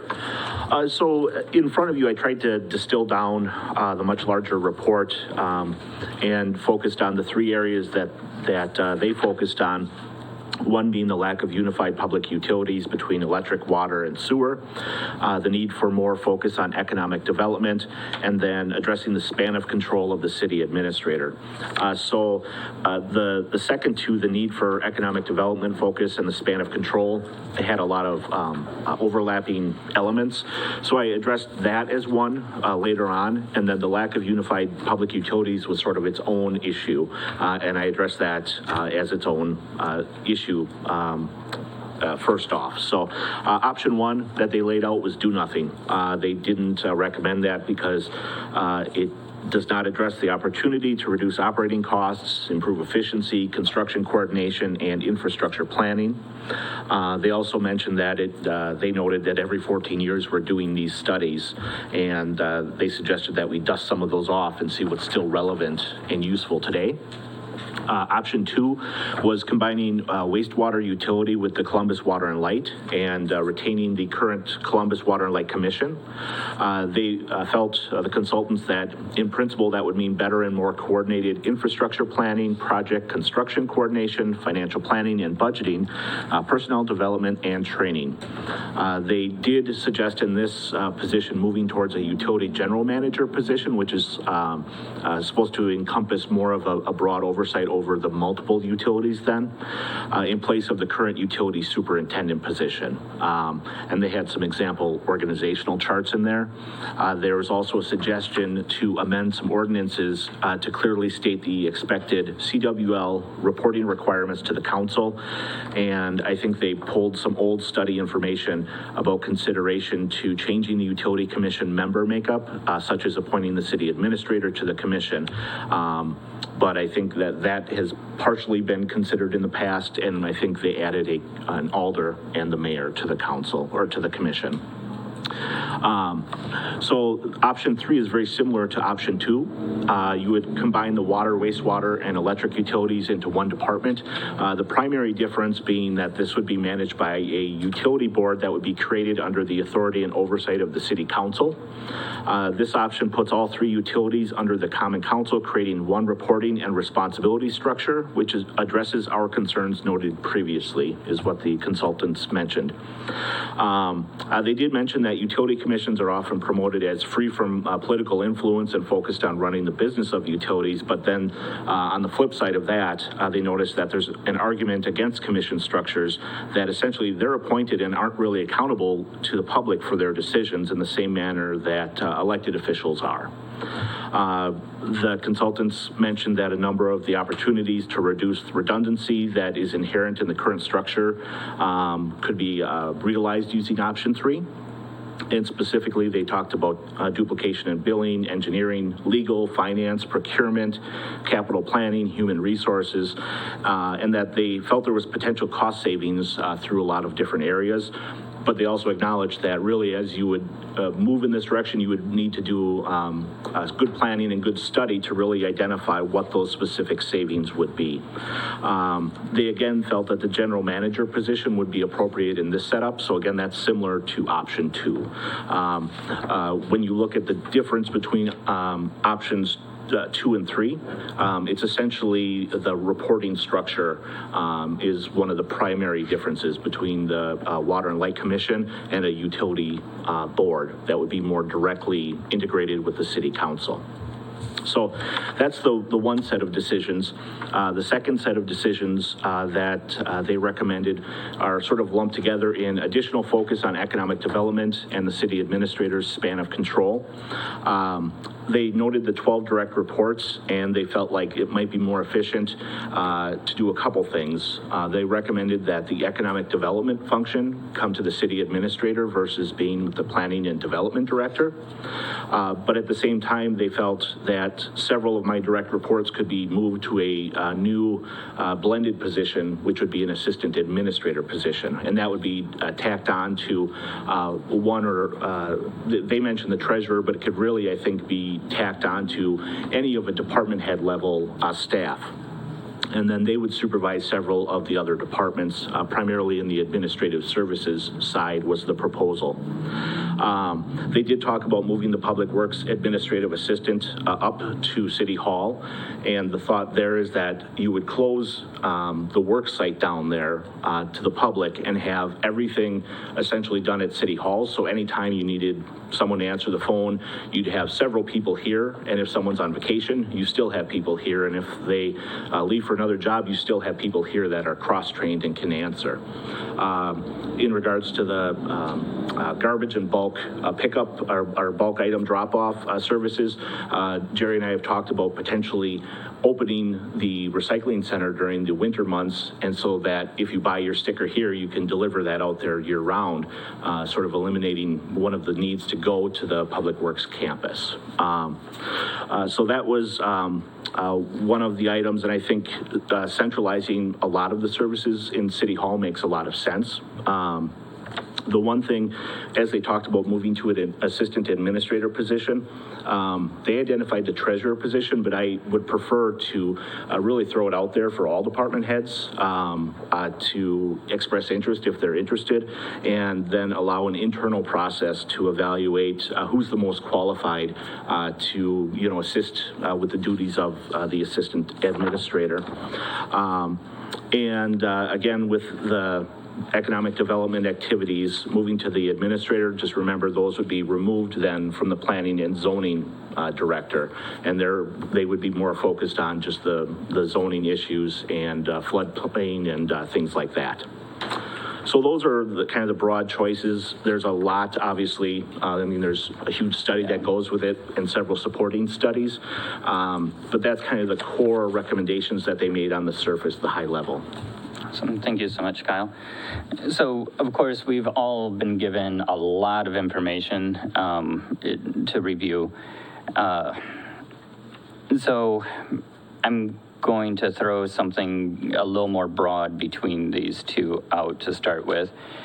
I personally feel that the first group of things with our utilities, I think there's so much more information that I feel I need and I want to go over more, like the difference between the commission and a board and how things would look, that I'm personally not prepared to make a recommendation or a decision on that section tonight. I agree, because we also need to see the ordinance. Right. I think that one, I'm not personally ready for that yet. There's so much, and it's a big direction, it's a big decision. I think we need to take a little bit more time and weigh that stronger. I think the second portion, there's a lot of small things that I think they amount to large things that I'm more comfortable acting on faster, if that makes sense. So I would personally tonight like to focus our discussion on the second half, the economic development span of control and the potential of an administrator assistant and things of that nature. What's the will of the council? I think that sounds great. Okay, perfect. So then with that, I do personally really like the idea of the administrator being in charge of economic development. I think it's a great fit for our administrator. I think that it just makes more sense. That does, of course, put a lot more on him where the assistant comes in. And I also agree with Kyle that I think even though they identified the treasurer, I think that is something we should open up to all department heads. And I do think it should be internal. I don't think that's something we should be hiring outside of the city right now. But I think that is something we should put out for all department heads to apply. One question. Go ahead. Isn't it in, and I could be wrong, I was just trying to look this up before I asked it. Don't we legally have to post it for 10 days? And does that include outside? I don't believe so, and this would not be a new position.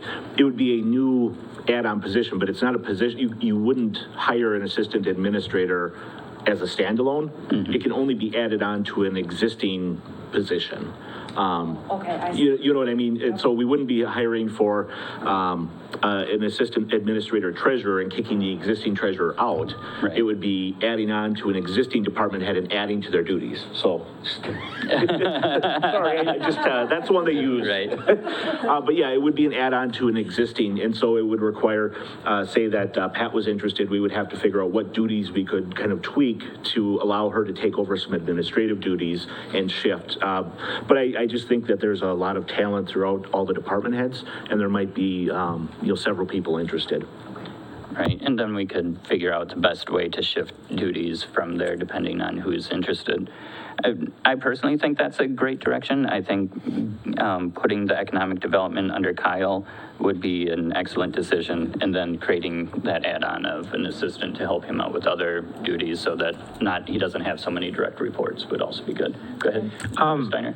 I'm not fully opposed to it, but I had a question that's mainly for Kyle as I've talked to a lot of businesses in town. My wife was the chamber president, so she's dealt with a lot of businesses, and they haven't had a really good relationship with the city as far as economic development. Do you feel like you'd be able to really handle bridging that gap with all the other responsibilities that you have as economic development? Because there is such a need for that in this community. Well, I think one thing that I've always heard is economic development is a team sport.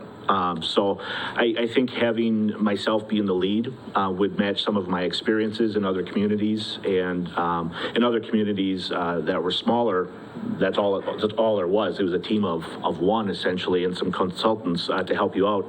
I think I can do it, but whoever's the assistant administrator is probably also going to have to help with some of the items, especially like retention visits, and it's going to be a little bit more holistic.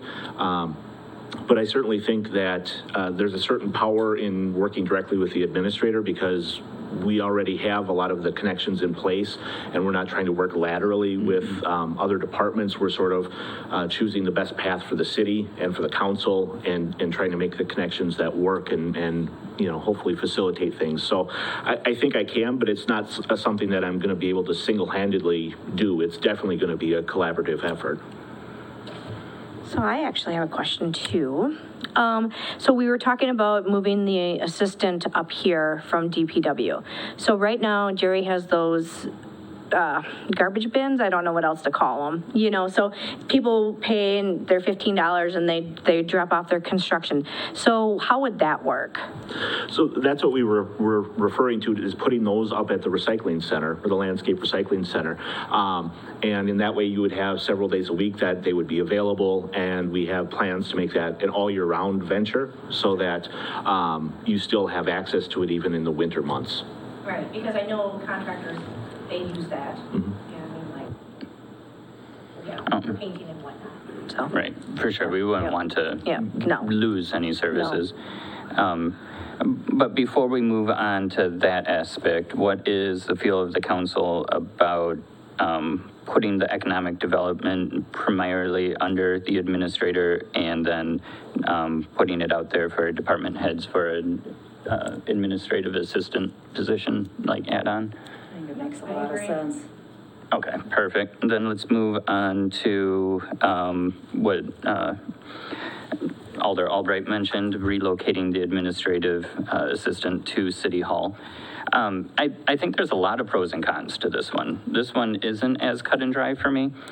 I do really like the idea of the redundancies there. You know, while she is at DPW, that's all there is. You know, if she's not there, if she's sick, there's, you know, it's difficult to recover. If all of those services were focused in City Hall like they are in a lot of communities, like every other community I've lived in, that's how it's operated, then there's, you know, multiple other people that can answer the phone and can do things and help out. And then people aren't, you know, you don't have to go to City Hall for this and DPW for this and this for, you know, it just centralizes things, it streamlines things. I think that's that was the main objective of the study is, you know, streamlining and making things more efficient. And I think that is definitely an efficiency. I think it'll be a learning curve for people. So my personal recommendation on that would be to do it on a 1-month trial basis, maybe, if that makes sense. Like, move the assistant to City Hall, post signage, let everybody know that's where they're at, and make sure it makes sense and it functions for us. Or, oh, go ahead, Sarah. I disagree with the temporary, and here's why.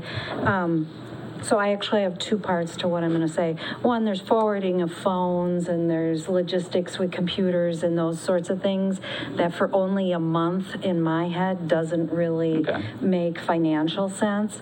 But the one thing that I would like to hear are Jerry's thoughts on that. This affects him.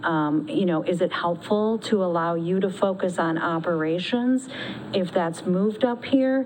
Or is it more helpful to have someone retained there? Are we allowed to? Yeah, no, go ahead. Yeah, go ahead.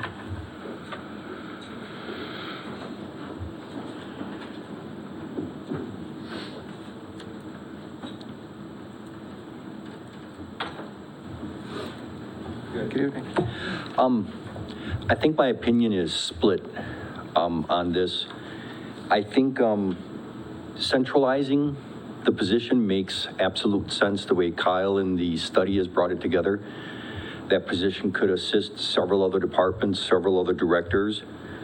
But I think there's a lot of logistical stuff behind that that's not being seen that makes it complicated. I think in totality, I think bringing the position up here makes more sense than leaving it down there. But it really doesn't do anything for myself or the department. If that makes sense, it actually helps out many other departments. I think it's going to complicate things down there a little bit more, if that makes sense. So bringing it up here, centralizing all the services, having that person be a coverage person for vacations, assisting other departments. I know Amy Jo could use help in her department a little bit more. I think the ladies up here could use assistance. It would become a multifunctional position, but that position down there does quite a few other things. And then the logistics of getting the coordination between what goes on down there, what has to come back up here, and then what's going to go back down there. I could probably cite 10 different things that it's probably going to complicate things. So coding, for example, of invoices, it's all kind of done down there from the assistant to myself. She works off of a ledger. She goes on to Cassell. She puts some information together. Now that information's going to be transported back and forth a couple different times. That's only one example. I think in totality, I think centralizing the position makes sense because it's going to help out the city as a whole. It'll help out more people than it hurts. But that position does a lot more down there than just the things that are very evident. I don't know if that makes sense. Can you give us a couple of examples besides the paperwork that she does? So that position did quite a bit of ordering that I'm covering right now. That position works with the crew quite a bit. So if we close the office down there, I'm still struggling with how we're going to be able to take everything out of that. If we shut the office, dumpsters, for example, we get a lot of calls.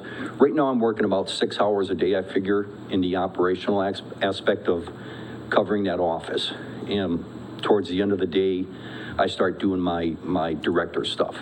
So the phone calls coming in, are all phone calls going to be coming up to City Hall? Yes. And then every time they ask for the director, they'll be transferred down there? Yes. Is that how that works? So every time that they have a question, it'll just be a communication back and forth? So just phone calls alone. She works with that position, I should say he or she works with the staff in ordering. They come in on a regular basis, probably 2-3 times a day, and they'll let that position know different things that need to be ordered. Right now, they're coming to me for all that, so that wouldn't take any work off of me. I would still have to be doing all of that day-to-day ordering, which is typically either the crew leader or the administrative assistant's position. So I don't think it's going to help me out too much anymore, but I don't want to stand up here and be greedy about it. I think in totality, it's going to help out the city as a whole. And I think that's what the report is kind of cited. It'll give coverage to many other people that could use assistance in many other areas, and it'll centralize things, streamline things, and make it cost effective. If you're asking me my opinion, if I was going to be selfish, it's really not assisting me too much more. I'll probably have a little bit more work. It'll become a little bit more complicated. But I think as a whole, it's probably better to centralize it up here. It'll be more cost effective and it'll help more departments. Could I ask a quick question? Sure. So as far as sharing documentations, is there a way to electronically do that? And then as far as questions and things, can't they just pick up the phone and Oh, absolutely. call? Yeah. Communication, emails, that type of things. But I'm looking at my department as a whole and how that position functions. Again, not just looking at me, I'm looking at my department. That position does a lot more with the staff, a lot more with myself, a lot more with other things that aren't very evident.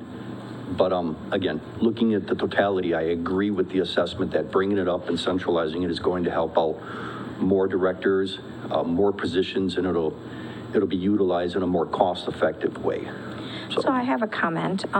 So I don't think we're trying to take her away from the DPW. I think we need to figure out how to incorporate her work into being up here and versus, so I guess my couple things, do you have like staff meetings that she could attend down at the office that, Sure. To get, I mean, it's going to require a little bit of organization, but everybody can get a list together of the stuff that she needs to order and it's, I feel like. I think the word that Kyle used was, or somebody used, was a learning curve. We'll just have to readjust. Right, yeah, and I think that's really the big thing. Like a lot of the things you mentioned, I think can be tackled both with just good communication and technology. I mean, like ordering systems, I could see some sort of a tablet with a system that they can just put things in and maybe she enters the order at the end of the day. Or, there's definitely ways around it. I think we're going to have to relearn some things and, move some things around. Maybe the crew leader will have a couple more things that she used to do while she was physically present. And it's not just for efficiencies throughout the rest of the city. Like if she's ill or has a day off, then there's multiple other people at the city that could answer the phone and do her position if it was located here. Whereas otherwise it would just be you that would have to do all of that. So it would be, in those situations, it'd be taking a workload off of you. Yeah. I've already had this discussion with Kyle. If the office is getting closed, right, and we are redirecting some of the other stuff, the tags, right now this time of the year, especially in spring, phone calls and landscape tags take up a large amount of time. Right. That's just one example. That's just a small portion of it. But if all that stuff is being directed out of the office and is being centralized up here, then it makes sense. So those are the type of adjustments that we make. And I think that's what Joe was saying. Right now, there's a lot more that position does that everyone doesn't see. But if we slowly make those adjustments and centralize it, utilize technology and communicate a little bit more, I think in totality, it makes more sense to the city to take that position and centralize it up here. Right, and then there's also other people that some of those things that she's doing currently could be done by other people, even while they're all physically present, like especially when there are high volumes of calls for things of that nature, there's 3 people to answer the phone call instead of 1, that sort of thing. So it does create efficiencies in DPW in some ways too. But Mayor Arnold, you've had... Well, I guess I just want to let you know that I appreciate your willingness to try, this new system. It sounds like, even though you have some hesitations, you're willing to give it a try, and I think that's great. And I guess I'm wondering if you think after like a month or two, when the changes have been in place, are things going to kind of level out for you? It might even be a little more efficient for you down there? It's hard to say. Right now, it's just a deficiency of a couple positions that's really straining the staff and straining myself. But again, going back, if we do this correctly, I think it could be a good thing. Mm-hmm. But there's other things that, right now we're talking about taking on more responsibilities up at the cemetery. That's going to be centralized a little bit more. We think whether or not, however they proceed to move forward, we know that we're going to be taking on more responsibilities. Well, then that's going to be up here. And that's another area that Sarah, or that position, formerly did quite a bit with. Those calls would come in, they would coordinate with the funeral homes, and then there would be a lot of communication back and forth with staff to get all of that arranged. And now that's going to be in 2 different areas. But again, we'll figure it out. Okay. Well, thank you. Thank you so much for being here tonight, Jerry. It was great that you were here to be able to answer questions. I think that was helpful. On the spot. Yeah, yeah, you, especially not being able to prepare for it. No, I appreciate that. And maybe my thought of it being temporary wasn't the right turn of phrase. Maybe we should make the change, but review it in like 2 months, 3 months, just to make sure the change was the right change and that it's functioning. I don't... 6 months? Yeah. Well, I'm throwing out numbers. I'm just saying I don't want it to be something that, in my mind, this makes sense, but that doesn't necessarily mean that's 100% the right direction to go. So I just want some sort of a checks and balances to be able to reverse our decision. And go ahead, Alder Reed. Oh, thank you. So I'm definitely concerned about overwhelming Jerry with more duties and more hiccups in communication, especially when he's currently a little short already. If we try this, time length, I would think summer would be the time frame that would make sense, especially to the public, for knowing where to go. Like, oh, summer's done, I should go back. Something along those lines.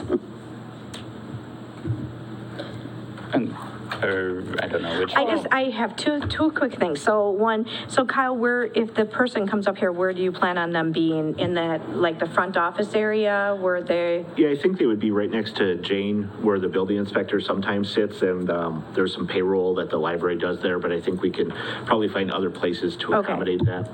Okay. Thank you. Go ahead, Alder Motive. It may take some time to change some of the processes, and there may be things that people don't realize. So if we're going to give this a temporary try, I'd like to recommend around 6 months, if not a little more, because it could take that long to figure out all the different nuances. They're going to be learning their job too, so that's going to have that learning curve. Yeah. Put in there too, so that makes sense. What's council think? I don't think there is too frequent to check in and make sure that things are going well. Personally, I don't think we need to wait 6 months, but that's more of what's the will of the council? What are we thinking about that? What? I say we move forward with it. It seems like it makes sense to have everyone come to a centralized location as opposed to, where do I get my ticket this year? Do I go down to School Street? Do I come up here? Do I have to go to the recycling center? It's like, you come to City Hall for everything that you need. Yep. You need a tag, you need, your recycling center, whatever. It's like, You all come to one location for anything that you need within the city. It seems to make more sense, and it would take a lot of pressure off of the building, having to wonder if someone's there, can they access it, and it'll relieve a lot of pressure off of Jerry from having to answer the door and answer the phone all the time for everything that's coming through there, especially when the main person is out. Maybe she's sick, maybe she's on vacation, whatever it is, somebody else can cover that. Whereas right now, he's the only one doing it. Right, yeah, and that, I mean, well, like Jerry mentioned, like during busy season, like he is taking a lot of the calls and doing a lot of those things. In this scenario, that wouldn't happen anymore. There'd be 2 other people in the office that would be taking those calls and things up here. So I know it's going to be a learning curve, and I know it's going to be a difficult transition, but I think in the long run, it could honestly work out to lessen the workload on the DPW, just because I think right now Jerry's picking up more slack in that position and doing more of those administrative tasks than what you're even saying. Like, I think you do more of that than what a lot of us realize. And if you did none of that, then that would make other areas of your job a little bit easier. But I still think we should have a period of review just to make sure that, you know, we aren't wrong. And We don't want to think that we always have the right answer. right, yeah. So what do we think? A couple months, 6 months, longer, shorter? Oh, I'm still leaning for August. August? For the first review. Okay. I think that makes sense. It's a transitional time, so I think we'll kind of get through some things. I think 3-month probationary period would work out well. So August would be good. Are we remembering when this is a new position? I would advocate for Labor Day. I'd just like to ask the other council members if when you're saying this, we're also remembering that this person is brand new to the position. So she's going to be coming in and learning her position plus process changes. That's a little bit more than 3 months. Could we do 2 checks? I mean, if it's going well in 3 months and then check again in 3 months? Well, I think multiple times is relevant, but I think, honestly, Kyle and Jerry will be checking in on it quite frequently and probably a lot sooner than 3 months. I just want kind of a time where council discusses it again. Like, what's the first time that we discuss it again? I'm very confident that both Jerry and Kyle are going to be working closely on this, and we'll be making sure the transition is going, and they'll be reviewing it, you know, if not daily, weekly. You know, I just want, when do we talk about this, make sure that was a good decision, is kind of my thought. So then maybe the question is, when would she be moving up here? When would we be looking to bring her up? You know, that's a little bit of a question because she's not here yet. Right. There are some things I think that would be beneficial for her to see down there and how they're currently working. And then there's some natural lag time. I mean, it took Amy Jo months to get AT&T to move the phone line. So there will be a little bit of a lag there. And so in the meantime, I think she'll be learning the current process and then helping plan for the transition. So More realistically, it might be December then, by the time. And even then, you're still going to be getting everything for the first time. I would suggest not making a reversal in December when it's the first snow plowing time of the year. That's when the phone really starts ringing, and that's going to be a learning curve for that person. So. Okay. Well, I think we have a good direction. Maybe you and Jerry could discuss what you think an appropriate timeline would be, and then we can have some options on our next regular meeting when we take action on it, if that makes sense, instead of us trying to invent the wheel. Yeah. Okay, perfect. So let's kind of surmise here. So basically, we want to move forward to the next meeting, putting the economic development roles primarily under the administrator, putting it out there to do the administrator assistant add-on to a department head, putting that out to our department heads, seeing what kind of interest we have, and relocating the DPW assistant. Is that the direction everybody in? Yeah. Okay, perfect. Then, is that enough direction for you, Kyle? Okay, perfect. Then, let's see here. Next up is to adjourn. I'll take a motion. Alder Albright will make an motion to adjourn. Alder Steiner will second. I have a motion from Alder Albright and a second from Alder Steiner. All in favor? Aye. Any against? We stand adjourned. Thank you, everyone.